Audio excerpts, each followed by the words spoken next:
sejarah asuransi. Pada abad sebelum Masehi, konsep asuransi telah ada sejak zaman kuno, awalnya dalam bentuk gotong royong dan kemudian berkembang menjadi bentuk yang lebih formal dengan munculnya organisasi-organisasi yang memberikan perlindungan finansial kepada anggotanya.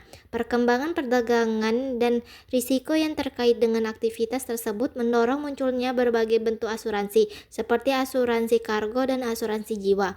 Munculnya organisasi seperti Collegium Lambaesis dan Collegium Coltorum yang memberikan manfaat asuransi kematian kepada anggotanya. Selain asuransi kematian, Collegium juga memberikan manfaat lain seperti dana untuk percayaan dan biaya pindah tugas. Di Inggris muncul asosiasi bernama Glade yang memberikan jaminan ganti rugi jika anggota mengalami kebakaran rumah. Konsep serupa Glade juga berkembang di negara-negara Eropa lainnya seperti Denmark, Jerman, dan negara-negara Nordik. Abad ke-12 hingga ke-14, konsep asuransi mulai meluas ke Denmark, Jerman, dan negara-negara Eropa lainnya. Pertumbuhan perdagangan maritim yang pesat mendorong kebutuhan akan asuransi untuk melindungi risiko kerugian di laut. Pedagang Venesia mengembangkan sistem cadangan barang sebagai bentuk asuransi awal. Jika ada pedagang yang mengalami kerugian, maka kerugian tersebut akan diganti dari cadangan tersebut. Pada abad ke-13 dan ke-14, perjanjian asuransi laut pertama tercatat di Genoa, Italia pada tahun 1347.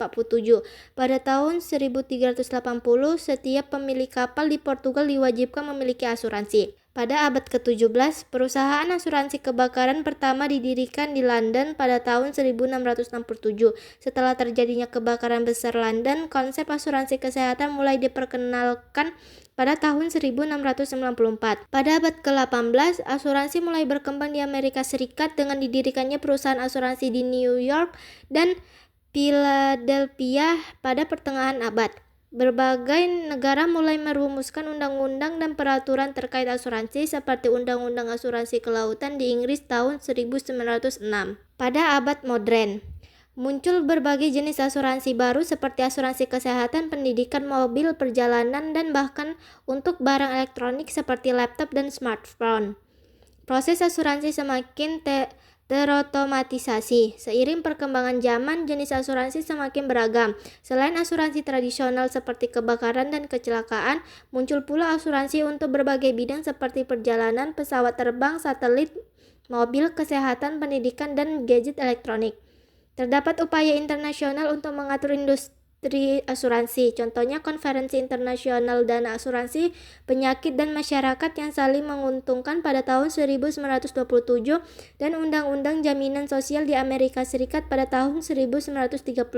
Industri asuransi tidak hanya mencakup perusahaan asuransi inti, tetapi juga industri pendukung seperti bisnis asuransi dan transformasi fungsi asuransi menjadi investasi. Perkembangan asuransi di Indonesia. Perusahaan asuransi pertama di Indonesia didirikan pada masa kolonial Belanda. Perusahaan-perusahaan seperti Batavias, Jin and Brand Asuransi, Java Arjani, dan Veritas beroperasi. Asuransi jiwa pertama adalah Bumi Putra pada tahun 1912. Menjadi perusahaan asuransi jiwa pertama yang didirikan oleh orang Indonesia. Setelah kemerdekaan, beberapa perusahaan asuransi milik Belanda dinasionalisasi dan menjadi perusahaan milik negara seperti Asuransi Jasa Indonesia.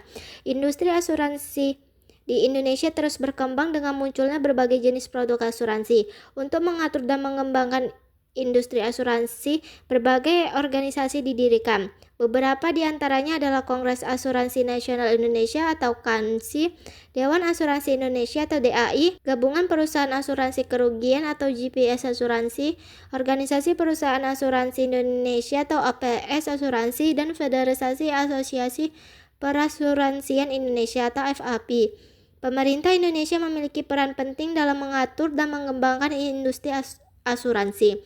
Hal ini terlihat dari berbagai peraturan pemerintah yang dikeluarkan terkait aktivitas perusahaan asuransi. Terjadi konsolidasi berbagai organisasi industri asuransi menjadi satu organisasi induk, yaitu Dewan Asuransi Indonesia atau DAI. Pengertian asuransi. Kata asuransi berasal dari kata Belanda atau assurance, yang dikenal sebagai verzekering atau asuransi dalam hukum Belanda. Kata assuredor untuk penanggung, dan gresori untuk tertanggung. Berasal dari bahasa jaminan, penanggung berarti penanggung, tertanggung berarti tertanggung, dan insurance berarti asuransi dalam bahasa Inggris. Asuransi atau pertanggungan adalah kontrak antara dua pihak atau lebih yang mengharuskan penanggung memberikan ganti rugi kepada tertanggung atas kehilangan, kerusakan, atau hilangnya kewajiban antisipasi atau keuntungan hukum kepada pihak ketiga. Ruang lingkup selanjutnya ialah yang ketiga, dasar hukum asuransi. Nah, hukum asuransi Indonesia didasarkan pada hukum perdata yang dibawa oleh pemerintahan Kerajaan Belanda ke negara Indonesia. Hukum dagang Belanda hanya memuat pasal-pasal tentang asuransi kelautan sebelum diperkenalkannya rancangan Undang-Undang Hukum Dagang atau Witbooi van Koophandel pada tahun 1838 yang memuat ketentuan tentang asuransi kebakaran, asuransi tanaman, dan asuransi jiwa. Sistem yang dahulu digunakan di Hindia Belanda masih digunakan di Indonesia, baik secara konseptual maupun bentuknya saat ini. Asuransi merupakan fenomena hukum di Indonesia yang berakar pada hukum barat. Pemerintah Belanda membentuk Burgerlijk Witbooi dan Witbooi van Koophandel dengan satu proklamasi. Masuknya asuransi ke Indonesia sebagai bentuk yang sah atau retigur. Ruang lingkup yang keempat ialah prinsip-prinsip asuransi. Ada 6 prinsip-prinsip asuransi. Yang pertama, kepentingan yang diasuransikan.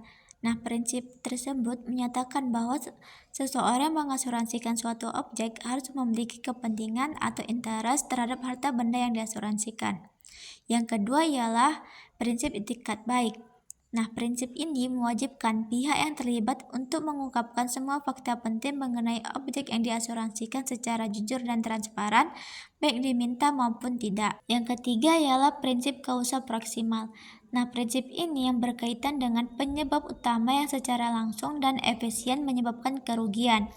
Yang keempat ialah prinsip ganti rugi, yang mana prinsip ganti rugi ini mengharuskan perusahaan asuransi memberikan kompensasi finansial kepada tertanggung untuk mengembalikan posisi keuangan mereka seperti sebelum terjadi kerugian.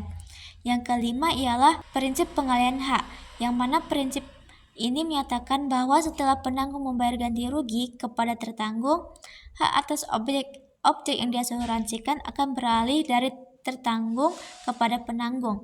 Yang terakhir ialah kontribusi.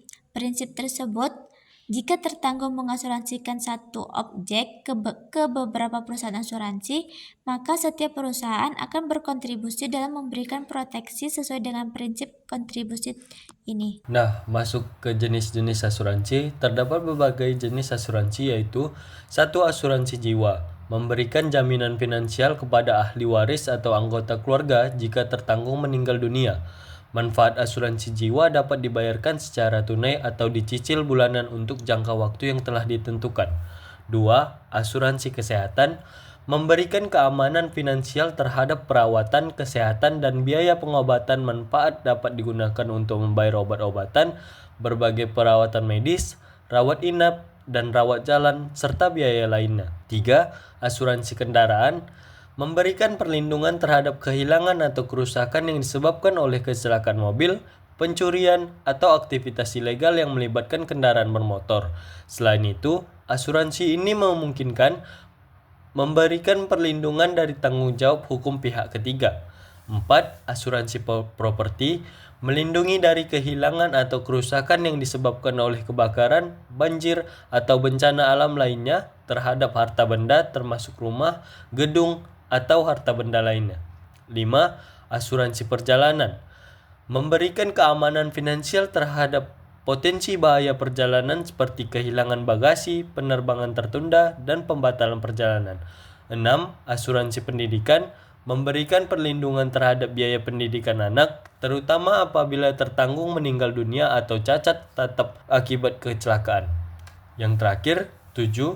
Asuransi umum, mencakup berbagai produk asuransi lain yang berada di luar lingkup asuransi jiwa, kesehatan, otomotif, properti, dan perjalanan. Tergantung pada tuntutan dan bahaya yang terlibat, asuransi umum dapat mencakup asuransi kecelakaan, tanggung jawab publik, atau jenis asuransi lainnya. Selanjutnya, sifat-sifat perjanjian asuransi.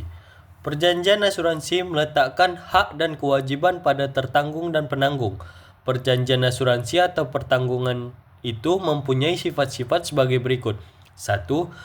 Perjanjian asuransi merupakan perjanjian pergantian kerugian. Kedua, perjanjian asuransi atau pertanggungan merupakan perjanjian bersyarat. Ketiga, perjanjian asuransi atau pertanggungan merupakan perjanjian yang mengandung kewajiban timbal balik. Keempat, perjanjian asuransi berfungsi sebagai perjanjian yang memberikan perlindungan. D. Perbedaan asuransi syariah dengan konvensional. Pertama, gharar, yaitu ketidakpastian. Kedua, maisir atau gambling, yaitu karena ada pihak yang untung dan rugi, bahkan secara sukarela. Hal itu tidak sejalan dengan prinsip Islam. Ketiga, adanya komponen riba yang terlihat dari perusahaan asuransi tradisional atau bebas menginvestasikan uang atau dana yang bersifat riba seperti pada perusahaan pengelola dana bank. Yang paling utama ialah asuransi syariah mengedepankan prinsip saling membantu dan menghindari unsur ketidakpastian, perjudian, dan riba. Sedangkan asuransi konvensional tidak memiliki batasan tertentu. Materi selanjutnya ialah contoh kasus, yaitu mengenai Jiwasraya. Jiwasraya pertama kali mengumumkan gagal bayar pada Oktober 2018. Dalam pengumuman itu, Jiwasraya tak mampu lunasi klaim polis nasabah sebesar 802 miliar. Kemudian angka gagal bayar produk JS Saving Plan terus bertambah. Manajemen baru Jiwasraya pun menegaskan tidak akan sanggup membayar polis JS Saving Plan milik nasabah senilai 12,4 triliun yang jatuh tempo Oktober sampai Desember 2019.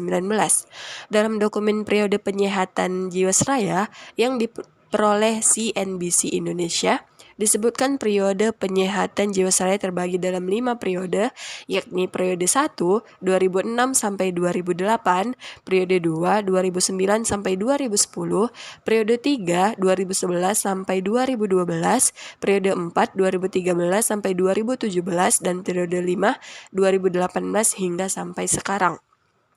Pada periode 1, terungkap defisit pertama kali terjadi per 31 Desember 2006 adalah sebesar 3,29 triliun. Isu utama perusahaan adalah adanya defisit yang disebabkan jumlah aset perusahaan yang jauh lebih rendah dari kewajibannya. Pada 2006 diketahui defisit perusahaan menembus 3,29 triliun, tulis dokumen tersebut. Adapun defisit Jiwasraya ini semakin membengkak setiap tahun. Pada 2008, defisit secara internal dihitung mencapai 5,7 triliun. Ini di bawah angka yang diberikan aktuaris independen yang memperkirakan defisit pada 2008 mencapai 8-10 triliun. Badan Pemeriksa Keuangan atau BPK juga merilis perhitungan kerugian negara atau PKN akibat kasus mega skandal Jiwasraya. Hasilnya, jumlah PKN yang dihitung BPK mencapai 16,81 triliun. Jumlah itu terdiri dari investasi saham sebesar 4,65 triliun dan kerugian negara akibat investasi reksadana sebesar 12,16 triliun. Jumlahnya beda tipis dengan proyeksi awal Kejaksaan Agung atau Kejagung, yaitu mencapai 17 triliun. Saat ini, pemerintah tengah mendorong penyelesaian gagal bayar Jiwasraya dengan mengalihkan polis nasabah ke holding BUMN asuransi IFG Life. Kemudian yaitu kesimpulan, asuransi adalah suatu bisnis yang unik karena dalam asuransi terdapat berbagai aspek, yaitu aspek ekonomi, hukum, bisnis, sosial, dan matematik. Jika dilihat dari aspek ekonomi, asuransi merupakan cara untuk mengurangi resiko dengan jalan memindahkan ketidakpastian kepada hal yang bersifat finansial. Ada berbagai jenis asuransi yang dapat disesuaikan dengan kebutuhan dan resiko yang ingin dijamin. Di antaranya, asuransi jiwa, asuransi kesehatan, asuransi kendaraan bermotor, asuransi properti, asuransi perjalanan, asuransi pendidikan, dan asuransi umum. Perjanjian asuransi merupakan kontrak bersyarat antara penanggung dan tertanggung, di mana penanggung berkomitmen untuk mengganti kerugian yang dialami tertanggung akibat peristiwa tak terduga dengan adanya kewajiban timbal balik.